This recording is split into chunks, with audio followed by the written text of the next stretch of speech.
Today, with the help of my 13-year-old daughter, I'd like to talk about IP ownership in a typical joint development agreement. This is probably one of the thorniest provisions in any kind of technology development or collaboration agreement. Not because it's that complicated, but it is one of the most heavily negotiated provisions. Hi, Maya. Hi, Dad. Would you like to help me explain IP ownership in a joint development agreement? Sure, Dad. Sounds like an easy topic to explain. To set the stage, assume that employee 1 works at company 1 in technology field A.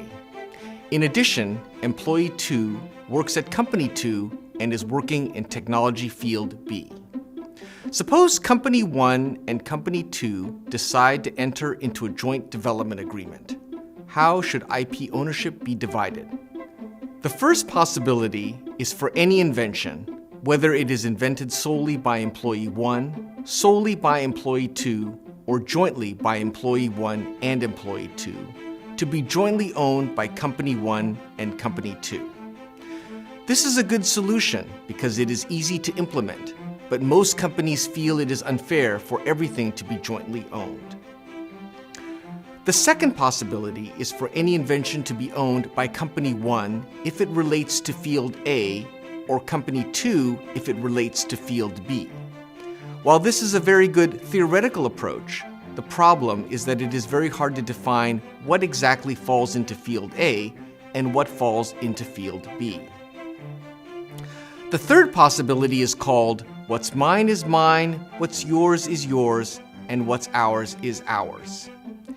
In this scenario, if employee 1 solely invents something, it is solely owned by company 1.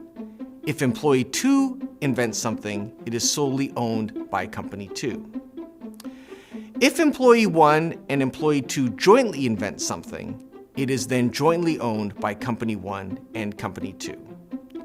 The problem with this approach is that company 2 can potentially be blocked from doing something in its own field B if company 1 invents some IP using what it learned from company 2.